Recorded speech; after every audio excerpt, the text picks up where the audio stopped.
मेरी माला टूट गई,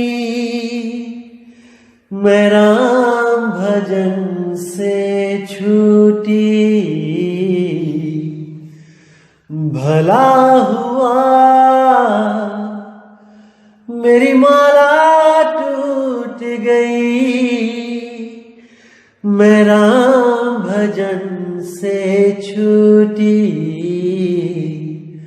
मेरे सिर से टली बला, भला हुआ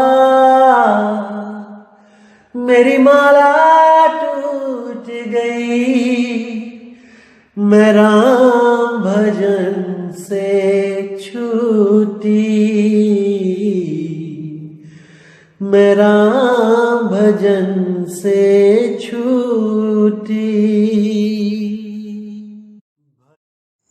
नमस्कार मेरे प्यारे भाइयों, मेरे परमात्मा के प्यारे जीव हंसों। मैं हमेशा मालिक से यही दुआ करूंगा कि आप सब मेरे भाइयों का विवेक पहले से ज्यादा और ज्यादा और ज्यादा से ज्यादा बढ़ता ही जाए, और ऐसी कोई चीज ना रहे जो मेरे भाइयों के समझ में ना आए। हर चीज बिल्कुल क्रिस्टल क्लियर, एकदम साफ ऐसी हो जाए, और कोई भी मेरा भाई 1% भी भ्रमित ना हो पाए इन कालदूतों के द्वारा। ये जितने भी कालदूत बैठे हैं, एक भी मेरे किसी भाई को भ्रमित ना कर पाए, तभी मैं समझूंगा कि मेरा सत्संग करना सफल हो गया। अगर एक भी मेरा भाई भ्रमित होता है तो आप सोच भी नहीं सकते कितना दुख होता है, कि कितनी मुश्किलों से उसको उन पुराने जालों से निकाल के बाहर लाया था, और वो दोबारा किसी कालदूत के जाल में फंस गए। एक भी मेरा भाई भ्रमित ना हो, मैं बंदी छोड़ से यही दुआ करूंगा।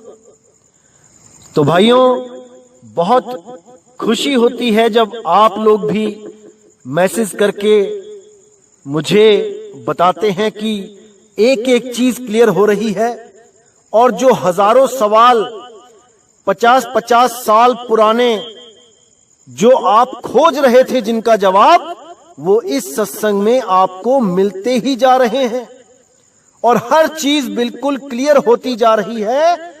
इस बात की मुझे बहुत ज्यादा खुशी है, क्योंकि मेरे भाई ये एक जन्म ही मिला है, इंसान जन्म, हमें सत्य की खोज करने के लिए। हमारे मन में जितने भी सवाल आते हैं, बचपन से लेके बुढ़ापे तक, हमें उन सवालों के जवाबों की खोज करनी चाहिए। अगर हम नहीं खोजते हैं तो समझो हमने जन्म बर्बाद कर लिया। चाहे वो कोई धार्मिक हो या आध्यात्मिक सवाल हो, हमने हर सवाल को क्लियर करते जाना है, तभी हमें सही रास्ता मिलेगा इस जन्म मरण के बंधन को तोड़ने का। नहीं तो हम बार बार इन्हीं 84 लाख जन्मों में भटकते रहेंगे, बार बार आते जाते रहेंगे, कोई फायदा नहीं उठा पाएंगे अपने इस अनमोल इंसान जन्म का। इसलिए मेरे भाई, हर चीज को अच्छी तरह समझना है, हर चीज को बिल्कुल ध्यान से समझना है, कुछ भी जल्दबाजी नहीं करनी है। धीरे धीरे रे मना, धीरे सब कुछ होए, माली सींचे 100 घड़ा, ऋतु आए फल होए। हर चीज धीरे धीरे होती है। अगर आपको नाम मिल भी गया है, सार नाम की बख्शिश हो गई है, फिर भी धीरज रखिए, धीरे धीरे सब कुछ होगा। ध्यान नहीं लगता है, कोई बात नहीं, करते रहिए, और फिर देखिए कैसे बंदी छोड़ दया करता है। ये सहज का मार्ग है मेरे भाई, हर चीज सहजता से ही मिलेगी। सबसे पहले आप सहज होना सीखो। तो मेरे भाई, हर चीज को समझना है और हर चीज को बड़े ध्यान से सुनना है, ग्रहण करना है। तो आज जो हम वाणी लेंगे वो कबीर सागर से लेंगे। तो क्या कहती है वाणी? अनुभव सागर तुम सन भाखा, समझ बूझ तुम दिल में राखा। धर्मदास जिन जानहु ज्ञाना, कलयुग केर चरित्र बखाना। कहूँ पुकार चेत रे भाई, ना चेते ममता बिगड़ाई। चेते हंस आए है द्वारा, नहीं चेते तेहि काल आहारा। तो साहिब यहां कहते हैं कि धर्मदास, तुमसे मैं अंबू सागर के विषय में बता रहा हूं, इसको समझ बूझ लो और दिल में रखो। धर्मदास जिन जानहु ज्ञाना, कलयुग केर चरित्र बखाना। कि धर्मदास, जो भी इस ज्ञान को जानेगा उसको मैं कलयुग के चरित्र के बारे में बखान करता हूं, अच्छी तरह समझा देना। कहूं पुकार चेत रे भाई, ना चेते मम का बिगड़ाई। पुकार पुकार के कहता हूं जीवों को कि चेत जाओ मेरे भाई, चेत जाओ। अगर नहीं चेतोगे तो मेरा कुछ नहीं जाएगा, तुम्हारा ही नाश होगा, तुम्हारा ही जन्म बर्बाद हो गया, तुम्हें ही 84 में भटकना पड़ेगा। चेते हंस आए है द्वारा, नहीं चेते ते ही काले आहारा। जो भी जीव हंस चेतेगा वो हमारे द्वारे आ जाएगा, इस सत्संग से जुड़ जाएगा, इस पंथ से जुड़ जाएगा। नहीं तो काल आहारा, नहीं चेते ते ही काल आहारा। जो नहीं चेतेगा वो काल के गाल में चला जाएगा, वो काल का ग्रास हो जाएगा, जन्म मरण के चक्कर में युगों युगों तक भटकता रहेगा, निकलने का रास्ता नहीं मिलेगा। क्योंकि कबीर साहब के ज्ञान को जो नहीं समझ पाते हैं, उन नादानों के बारे में मैं क्या कहूं। खुद तो डूबते हैं, लाखों करोड़ों को लेके डूबते हैं। तो मेरे भाई, हर चीज को अच्छी तरह समझो। यहां गली गली में भरमाने वाले मिलेंगे, जो कबीर साहब के द्वारा दिए गए नामों का उपयोग करके अपने YouTube चैनल बनाएंगे। जैसे नी अक्षर नाम, निज नाम, अकह अनाम और पता नहीं कौन कौन से।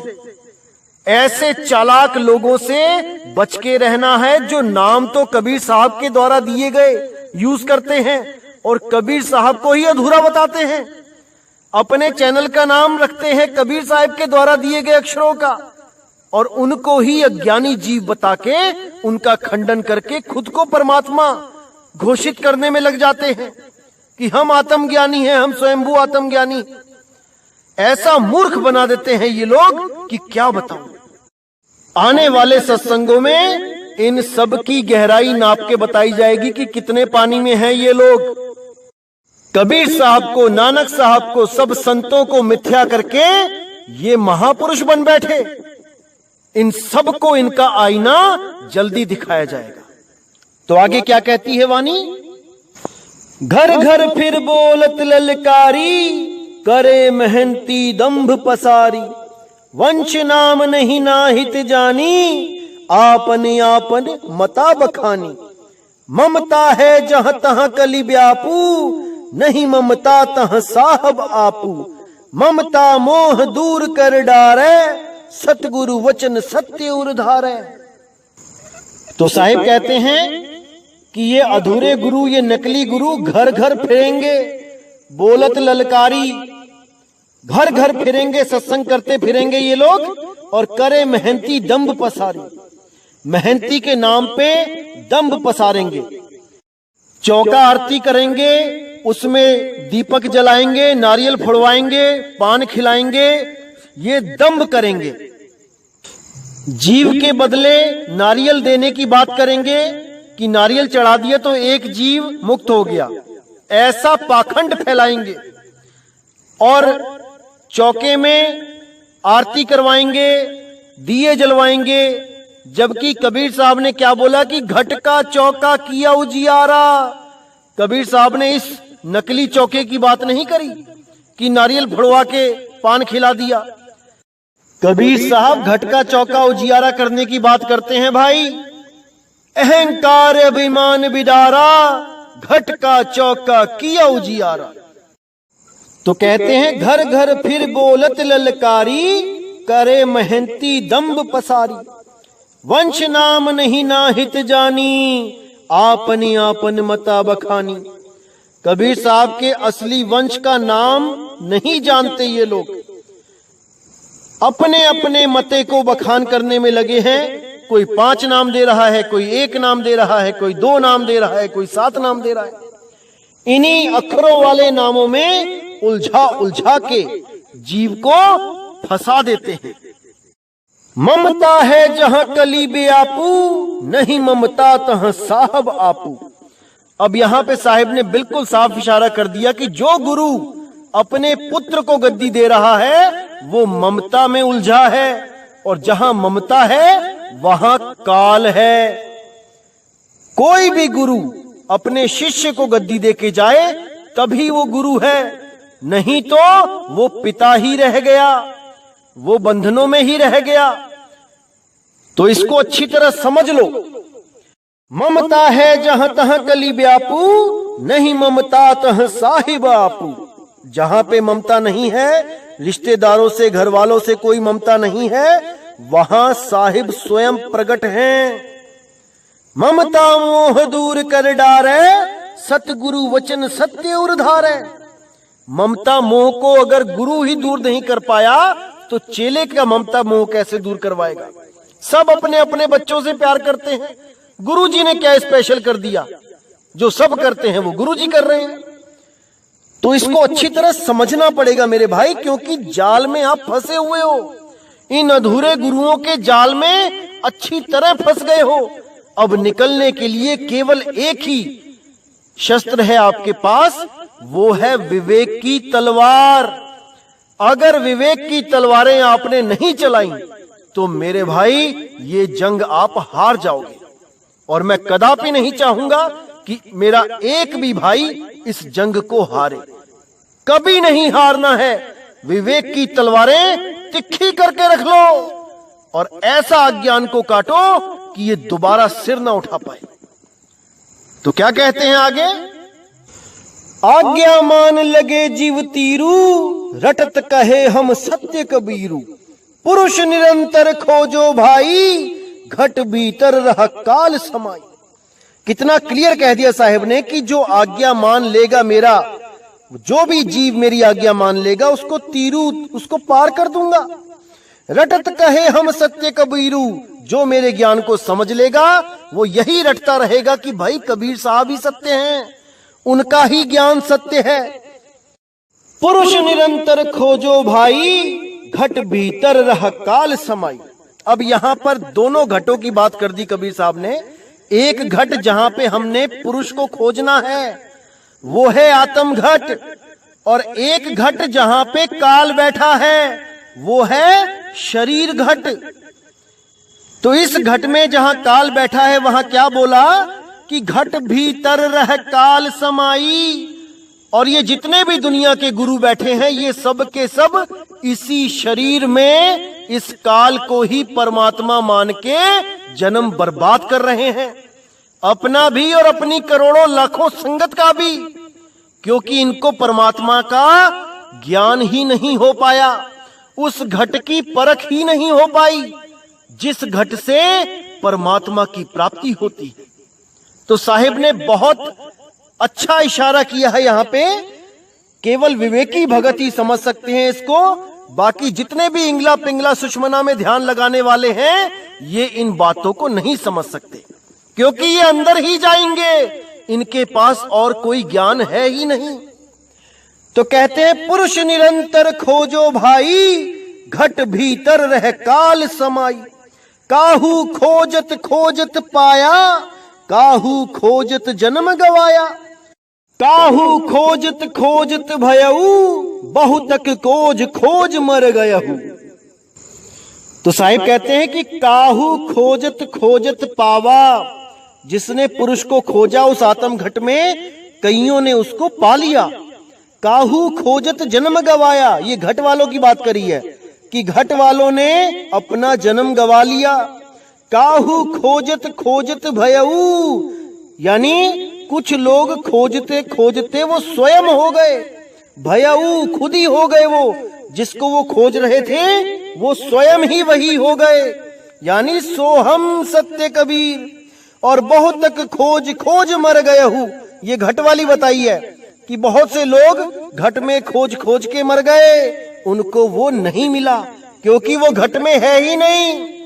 इस आत्म घट के अलावा अगर कोई तन घट में उस परमात्मा को ढूंढता है तो वो नहीं मिलेगा, क्योंकि वो विदेही है भाई, वो देही नहीं है। समझ जाओ इस बात को मेरे भाई, समझ जाओ। तो आगे कहते हैं, कलयुग भक्ति कठिन बहुत आई, उलटी पलट के पंथ नशाई। कलयुग जीव चतुरते नाशु, शब्द हमार न कर विश्वासु। अब कितना क्लियर बता दिया इन्होंने कि कलयुग में भक्ति बहुत कठिन होगी। क्यों? क्योंकि ये उलट पलट के पंथ नशाई, ये जितने भी अधूरे गुरु आएंगे ये पंथों में मेरे ज्ञान को उलट पुलट देंगे, ये आपको भ्रमों में डाल देंगे। ये कहेंगे कबीर साहब मंत्र देते थे, मंत्रों के द्वारा मुक्ति करवाते थे, श्वासों का जाप करवाते थे, अनहद नाद सुनवाते थे, पता नहीं क्या क्या बोल के भ्रमित करेंगे। तो कहते हैं कलयुग जीव चतुरते नाशु, ये जितने भी चतुर जीव हैं कलयुग के, ये सब गलत रास्ता बताएंगे और नाशु जीवों का नाश करेंगे। ये जितने YouTube चैनल अब बनने वाले हैं और बने हुए हैं जो हमारे खिलाफ बोलते हैं, ये वही चतुर जीव हैं जो आपका जन्म बर्बाद करने के लिए कमर कस चुके हैं। लेकिन मेरे भाइयों, एक एक चीज को अच्छी तरह समझते रहना, वरना ये लोग अपना दांव खेल जाएंगे और आपका ये अनमोल जन्म हमेशा हमेशा के लिए बर्बाद हो जाएगा। आपको ये लोग कहेंगे श्वासों का जाप करो, सोहंग सोहंग करो, ओहंग ओहंग करो, ओम सोहम सत्य कबीर करो। मेरे भाई, इस भ्रम में मत फंसना, मत फंसना, मत फंसना, नहीं तो स्वयं कबीर साहब भी आके नहीं बचा पाएंगे, क्योंकि उन्होंने वाणियों में पूरे संकेत कर दिए हैं कि वो कैसी भक्ति करवाते हैं। अगर अभी भी आप नहीं समझ पाए तो मेरे भाई कोई आपको नहीं बचा पाएगा, क्योंकि साहिब ने बुद्धि विवेक सबको दिया है, सारे सबूत दिखाए जा रहे हैं आपको, एक एक वाणी को खोल के बताया जा रहा है। इससे ज्यादा कोई कुछ नहीं कर सकता आपके लिए। इसलिए आपने पूरा विवेक लगा के अपने जीव का कल्याण करना है। अभी लाखों आएंगे आपको भ्रमित करने वाले। तो आगे क्या कहते हैं साहिब? काल चरित्र अपार धर्म न, जीव कहाना मानी है, बार बार पुकार सब सो, सत्य भक्त ना ठानी है। यानी इस काल का चरित्र इस कलयुग में इतना अपार होगा कि इसी को सब धर्म मानेंगे और जीव हमारा कहा नहीं मानेंगे। बार बार पुकार सब सो, सबसे मैं बार बार पुकार रहा हूं, बता रहा हूं, समझा रहा हूं, सत्य भक्ति न ठानी है कि जो तुम ये सब कर रहे हो ये सत्य भक्ति नहीं है। सत्य भक्ति को ठानो, तब तुम्हारा जन्म मरण से खेड़ा छूटेगा, नहीं तो हमेशा के लिए जन्म मरण में उलझे रह जाओगे। किस चीज से जन्म मरण टूटेगा? केवल आत्म ज्ञान से। इस जीव अवस्था को त्याग के, इस शिव अवस्था को त्याग के हमेशा के लिए आत्मा में स्थित हो जाओ।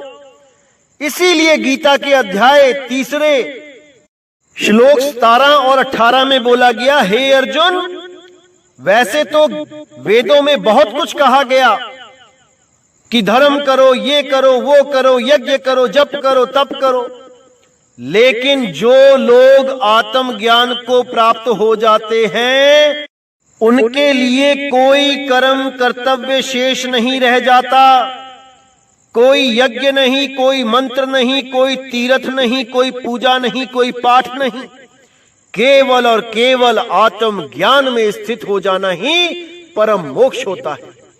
और जो लोग आत्म ज्ञान में स्थित हो जाते हैं वो किसी अन्य जीव पर निर्भर नहीं रह जाते कि कोई आएगा उन्हें बचाएगा, उन्हें सतलोक ले जाएगा, उन्हें अलख लोक ले जाएगा, उन्हें त्रिकुटी से पार कराएगा। वो स्वयं ही आत्मदेव हो जाते हैं, समर्थ पुरुष हो जाते हैं। तो इसको अच्छी तरह समझ लो मेरे भाई, तभी आपका ये अनमोल जन्म लेखे लगेगा, अन्यथा इन 84 लाख के जानवरों की तरह ही आप भी अपना अनमोल जन्म नष्ट कर जाओगे। इसी का संकेत साहिब ने एक जगह और दिया है, इसको भी ध्यान से समझ लो। तो क्या कहते हैं साहिब? धर्मन सुन ही शरीर विचारा, पुरुष नाम काया ते न्यारा। प्रथम ही मूल कमल दल चारी, तह रहु देव गणेश पसारी। विद्या गुणदायक तेहि कहिए, षटदश अजपा ध्यान सुलहिए। अब यहां पर सीधे बता दिया कि हे धर्मदास, मैं तुम्हें शरीर का विचार करके बताता हूं कि क्या है इस शरीर में और क्या है शरीर से न्यारा। तो धर्मदास, ये जो शरीर है इसके अंदर गणेश जी, ब्रह्मा जी, विष्णु जी, शंकर जी, माता काल सब विराजमान हैं, लेकिन पुरुष नाम काया ते न्यारा, वो इस काया में नहीं है। लेकिन ज्ञान देते हुए अच्छा और बुरा दोनों चीज बताई जाती है ताकि शिष्य कहीं भ्रमित ना रहे। इसलिए साहिब ने मूल कमलों का भी जिक्र किया, लेकिन शुरू में ही बोल दिया कि पुरुष नाम काया ते न्यारा। पुरुष का नाम लेने के लिए, पुरुष को ध्याने के लिए, पुरुष को प्राप्त करने के लिए काया में जाने की जरूरत नहीं है। कोई इंगला पिंगला सुषमना नहीं, कोई सोहंग ओहंग का जाप नहीं, कुछ नहीं। और जो भी कहे कि ये सब तो करना पड़ेगा, तो वो अभी मूल ज्ञान की ABC नहीं जानता। तो भाइयों, आपको ऐसे लोग भी मिलेंगे जो आपको कहेंगे कि जाप मरे अजपा मरे अनहद भी मर जाए में जो जाप मरे है, यानी कि आपने एक बार सोहम बोल दिया मुंह से तो वो जाप हो गया और मर गया। ऐसा मूर्ख बनाते हैं ये लोग। यहां पर गणेश जी के ही षट सत यानी कि 600 अजपा ध्यान जाप बोले हैं यहां पे। उसके आगे षट सहस्त्र अजपा बोला गया, ब्रह्मा सावित्री सुर राजे, षट सहस्त्र अजपा तहां गाजे। और ये मूर्ख कहते हैं कि एक बार सोहंग बोल दो तो जाप हो गया और वो छोड़ दो तो मर गया। ऐसा मूर्ख बनाते हैं ये लोग। अरे मेरे भाई, जाप एक बार बोलने से नहीं होता, जाप जप जप के सिद्ध करने होते हैं, तब वो जाप कहलाता है। बिना गुरु धारण किए जो ये ज्ञान बोलते हैं, इनका यही हाल होता है। जो मन में आया बोल दिया, कोई सिद्धांत नहीं, कोई सिर पैर नहीं किसी बात का, बस जो मन में आया वो बोल के लोगों को भरमा दिया। और कुछ भी पूछ लो तो लग जाते हैं गालियां देने। ऐसे लोगों से भाइयों बच के रहना है, एक एक चीज को समझना है। ये भाई आपकी पूरी मदद करने को तैयार है, आप बिल्कुल चिंता ना करें। तो यहाँ पे 2 घट का जिक्र आ गया कि धर्मन सुनहु शरीर विचारा।